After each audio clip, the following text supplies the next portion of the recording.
Apa yang terjadi di Washington DC baru-baru ini bukan sekadar perjanjian tarif biasa. Pemerintah Indonesia mengumumkan capaian besar. Melalui kesepakatan dagang dengan Amerika Serikat, ribuan produk Indonesia mendapatkan fasilitas tarif 0% untuk masuk ke pasar AS. Di atas kertas, ini terlihat seperti kemenangan diplomasi ekonomi. Angka yang beredar menyebut sekitar 1.819 pos tarif Indonesia mendapatkan pembebasan bea masuk. Bagi eksportir ini tentu kabar menggembirakan. Namun jika kita masuk lebih dalam ke substansi perjanjian, muncul fakta yang jauh lebih kompleks. Disebutkan bahwa Indonesia harus memenuhi sekitar 217 kewajiban dagang dalam kesepakatan tersebut, sementara Amerika Serikat hanya memiliki sekitar 7 kewajiban utama. Ketimpangan ini memunculkan pertanyaan serius. Apakah ini benar-benar hubungan dagang yang resiprokal? Ataukah ini cerminan asimetri, kekuatan antara negara berkembang dan negara adidaya? Secara ekonomi, motif Amerika Serikat cukup jelas. Mereka ingin memastikan akses yang lebih luas ke pasar Indonesia. Bukan hanya untuk barang konsumsi, tetapi juga untuk layanan, teknologi, investasi, dan standar regulasi. Dalam banyak perjanjian modern, isu non-tarif justru lebih menentukan daripada tarif itu sendiri. Harmonisasi standar produk, keterbukaan sektor digital, aturan arus data lintas negara, hingga perlakuan terhadap investor asing, semua itu sering menjadi bagian dari komitmen yang lebih berat daripada sekadar menurunkan bea masuk. Dari sudut pandang geopolitik, ini juga tidak bisa dilepaskan dari persaingan global antara Amerika Serikat dan kekuatan ekonomi lain seperti Tiongkok. Indonesia berada di posisi strategis, baik secara geografis maupun ekonomi.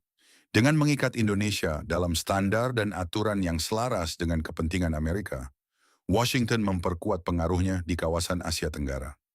Ini bukan hanya transaksi ekonomi, tetapi juga positioning strategis dalam peta kekuatan global. Di dalam negeri, pemerintah tentu melihat peluang besar. Ekspor meningkat, investasi masuk, dan citra sebagai negara yang ramah perdagangan global semakin kuat. Bagi sektor-sektor ekspor unggulan seperti sawit, tekstil, alas kaki, dan produk manufaktur tertentu, tarif 0% bisa menjadi dorongan signifikan. Namun pertanyaannya, apakah seluruh pelaku ekonomi siap menghadapi konsekuensi jangka panjangnya? Ada 3 titik buta yang jarang dibahas. Pertama, dampak terhadap industri domestik yang tidak memiliki daya saing tinggi. Ketika pasar dibuka lebih lebar, produk Amerika yang efisien dan berteknologi tinggi bisa masuk dengan mudah, menekan produsen lokal. Kedua, implikasi terhadap kedaulatan regulasi. Jika Indonesia harus menyesuaikan berbagai aturan sesuai standar eksternal, ruang kebijakan nasional bisa menyempit. Ketiga, ketergantungan jangka panjang terhadap teknologi dan sistem dari luar negeri yang membuat posisi tawar Indonesia melemah di masa depan. Dalam jangka pendek, pemenangnya adalah eksportir besar dan perusahaan yang sudah terintegrasi dalam rantai pasok global. Investor asing juga diuntungkan karena kepastian regulasi dan keterbukaan pasar. Namun yang berpotensi dirugikan adalah UMKM, industri dalam negeri yang masih bertumbuh, serta sektor yang belum siap bersaing secara langsung dengan raksasa global. Kedepan, arah isu ini akan sangat bergantung pada bagaimana pemerintah mengelola implementasinya. Jika 217 kewajiban itu dikelola secara cermat dengan tetap menjaga kepentingan nasional, Indonesia bisa memaksimalkan peluang ekspor tanpa kehilangan kendali strategis.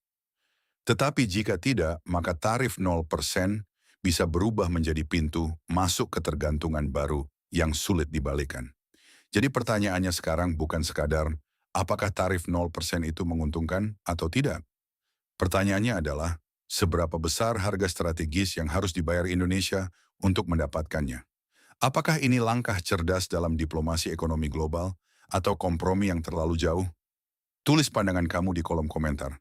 Apakah ini peluang emas atau jebakan halus dalam kemasan kerja sama dagang? Jangan lupa like, komen, dan subscribe untuk analisa politik dan geopolitik yang lebih tajam dan mendalam di video berikutnya.